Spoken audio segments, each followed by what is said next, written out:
Ar kolēģu, draugu un sadarbības partneru apsveikumiem 30. novembrī vairākos svinīgos pasākumos savu 110. jubileju svinēja Rīgas pirmā medicīnas koledža. Kā dāvana jubilejā īsi pirms izskan ziņa – medicīnas koledža pati labākā. Pēc Izglītības un zinātnes ministrijas savāktajiem datiem beidzot kļuvis iespējams izveidot Latvijas augstskolu topu. Sarindojot 61 mūsu valstī esošo institūciju, kur var iegūt augstāko izglītību, izrādās, ka kvalitatīvākās studijas piedāvā Rīgas pirmā medicīnas koledža. Tā vēsta raidījums nekā personīga. Man par lielu gandarījumu vistuvāk izcilībai vērtējumā bijusi Rīgas pirmā medicīnas koledža, tātad medicīnas augstskola. Tas rāda to, ka medicīna augstskola līmenis Latvijā ļoti augsts. To liecina arī šeit šī sadarbība ar daudzām līdzīgām augstskolām faktiski visā Skandināvijā un Baltijas valstīs. Man kā ārstam, protams, un ķirurgam, kam māsa ir gan labā, gan kreisā roka un bieži vien arī padomdevēji, vienmēr ir bijis gandarījums strādāt ar šīs skolas absolventiem.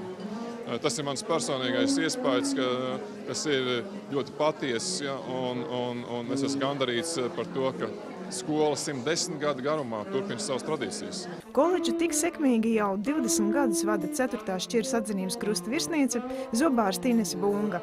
No vienas puses, protams, paveikta darba sajūta, no otras puses joprojām milzīga atbildība par to, kas būs nākotnē, kā mums veiksies nākotnē, kā klāsies maniem studentiem, gan tiem, kas tagad mācās, gan arī tiem, kas ir nesen beiguši.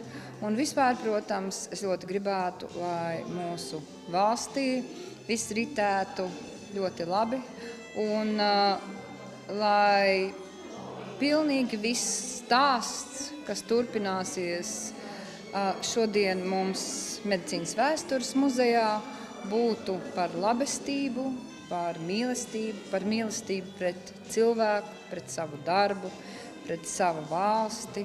Rīgas pirmās medicīnas koledžas vēsturiskās saknes sniedz gadsimtu tālā pagātnē, līdz pat 1902. gadam, kad parādījās pirmās ziņas par mācību iestādes iesākumiem. 1963. gadā skola ieguva jaunu mājvietu Tomsona ielā 37, kur ne jau 6. gadu koledžas statusā tā turpina darbu. Tikumi mediķiem vienmēr ir bijuši vien un tie paši, kā jau es teicu, palīdzēt cilvēkam. Tagad, protams, ir atbildība vienmēr mediķiem ir bijusi un būs vienalga, vai mēs strādājam mācību iestādē, vai mēs palīdzam kādam sirdzējam tieši savām rokām. Sajūta ir droši vien vēl lielāka atbildība un vēl domas par to, ko vēl varētu paveikt, lai mūsu cilvēkiem būtu vieglāk, veselīgāk, labāk dzīvot. Pat laban koledžā mācās 1007 audzēkņi, 520 koledžas studijās, 487 profesionālā vidējā.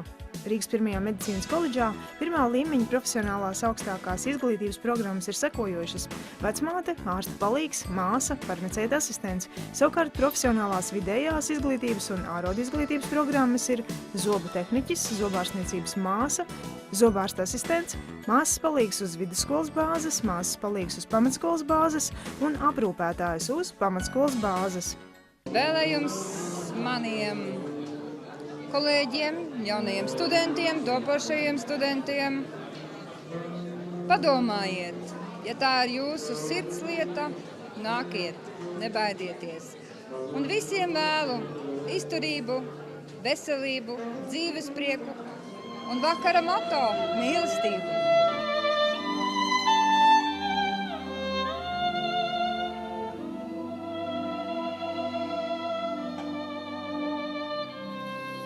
Thank you.